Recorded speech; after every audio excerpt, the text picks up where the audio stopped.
விருப்பத்தையும் வேண்டுகோளையும் ஏற்படுத்திக் கொள்கின்றோம். இதுலேயும் இபிஎஃப்லையும் 100% என்ற இலக்கை கூடிய விரைவில் அடையணும். அதுக்கு துறை அதிகாரிகளும் தொழில் அதிபர்களும் உறுதிமொழி ஏற்கணும்னு இந்த நல்ல தருணத்தில் கேட்டுக்கிறேன்.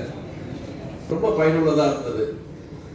ஏபிஆர்ஒய் அப்படின்னு சொல்லி அந்த திட்டம், அதில் வந்து 2 ஆண்டுகளுக்கு வந்து எம்ப்ளாயர் ஷேரையும் எம்ப்ளாயோடைய ஷேரையும் வந்து மத்திய அரசை கட்டினாங்க. அதில் நிறைய பேர் ஒரு புதிய பணியாளருக்கு வந்து 2 ஆண்டுகளில் அவங்களுடைய பலன் என்பது வந்து 1 லட்சம் ரூபாய் அளவுக்கு. இப்போ 15,000 ரூபாய்னா 3,600 ரூபாய் அவங்களுடைய PF, 12% employer contribution, 12% employee contribution. அந்த 3,600 ரூபாய் வந்து மத்திய அரசாங்கமே அக்கௌண்ட்ல வந்து கட்டிட்டாங்க.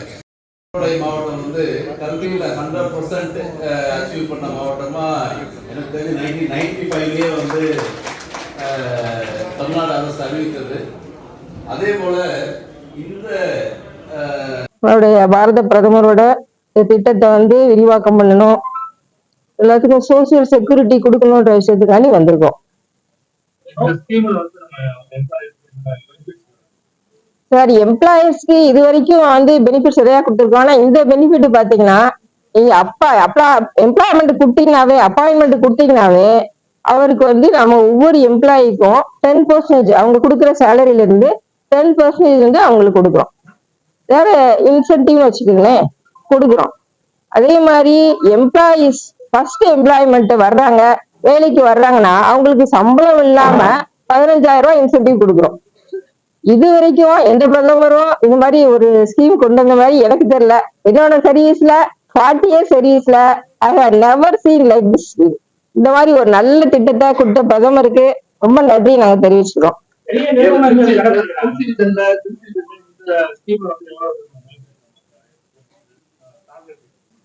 டார்கெட் ஆல் எம்ப்ளாயர்ஸ் தான் சார், எல்லா எஸ்டாபிஷ்மெண்ட்டுக்குமே, குறிப்பா வந்து ப்ரொடக்ஷன் யூனிட்டுக்கு நாங்க வந்து கொண்டு போய் சேர்க்கணும்னு இதுதான் ஒவ்வொரு இது மூலமா தான் எங்களோட சோசியல் செக்யூரிட்டி இந்த ஸ்கீம் மூலமா, எங்களோட டிபார்ட்மெண்ட் மூலமா, ஆர்கனைசேஷன் மூலமா எல்லாத்துக்கும் ரீச் ஆகணும்னு சொல்லி நாங்க பாடுபடுறோம்.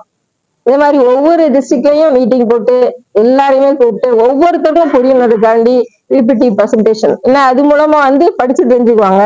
ஒவ்வொன்றுமே ஒவ்வொரு விஷயமே விளக்க கொடுத்து என்போர்ஸ்மெண்ட் ஆஃபீஸர் கொண்டு போய் சேர்க்கறதுக்கு முழு முயற்சி பண்றாங்க. கண்டிப்பா ரீச் ஆகும், எல்லாருமே பயனடைவாங்க, கண்டிப்பா வருவாங்க. ஸ்கீம் பத்தி எல்லாருக்கும் எல்லா விஷயமும் தெரியும். இருந்தாலும் அதுல ஏதாவது டிஸ்கம்ஃபர்ட் இருக்கக்கூடாது, அதுல ஏதாவது உங்களுக்கு டவுட் இருக்கக்கூடாது, அது ஒரு நம்பகத்தன்மையோட இருக்கணும் அப்படின்றதுக்காண்டியே நாங்க உங்களை தேடி வந்திருக்கோம். நம்ம ரெக்வெஸ்ட் தான், பெனிஃபிட்டை நீங்க அவைல் பண்ணுங்க. உங்க எம்ப்ளாய்க்கு எவ்வளவோ செய்றீங்க, அதோட இந்த மாதிரி ஸ்கீமு கொண்டு வாங்க. நம்ம நாட்டில் உள்ள அன்எம்ப்ளாய்மெண்ட் ப்ராப்ளம் போகட்டும். ஃபர்ஸ்ட் எம்ப்ளாய்மெண்ட் இந்த வேலைக்கு வரானா, அப்பா அவனுக்கு சம்பளம் தரோம், இன்சென்டிவ் கவர்மெண்ட் கொடுக்குதுப்பா அப்படின்னு சொல்லும்போது எவ்வளவு சந்தோஷமா இருக்கும் சார். இப்ப நம்ம பிள்ளைங்களே இப்ப ஃபைனல் இயர் படிக்கிறாங்க, காலேஜ் முடிச்சுட்டு எப்பா நீ வேலைக்கு போனேன்னா உனக்கு சேலரி இல்லாம இன்சென்டிவ் இருக்குன்னு நம்ம சொல்லும் போது ரொம்ப சந்தோஷப்படுவாங்க. அதே எம்ப்ளாயர் வந்து, அதாவது சார், ஒரு எஸ்டாபிஷ்மெண்ட் ஒரு கம்பெனி நடத்தணும்னா அப்படி எவ்வளவோ ஸ்ட்ரகிள் இருக்கும். எம்ப்ளாய்மெண்ட்ங்கிறத கொஞ்சம் யோசிச்சுதான் பண்ணுவாங்க. இந்த மாதிரி கவர்மெண்டோட இந்த மாதிரி திட்டம்லாம் வரும்போது அவங்களுக்கு ஒரு என்கரேஜர். அன்எம்ப்ளாய்மெண்ட், அதாவது டிகிரி முடிச்சுட்டு வெளியே வராங்க, எத்தனையோ கோடிக்கணக்கான இவங்க ஸ்டூடெண்ட்ஸ் வராங்க.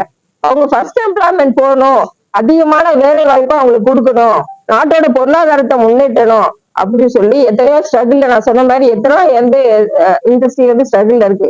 அவங்களுக்கு திடீர்னு அவங்க எம்ப்ளாய்மெண்ட் கொடுக்கும்போது அவங்களுக்கு ஒரு சப்போர்ட்டா இருக்கும்.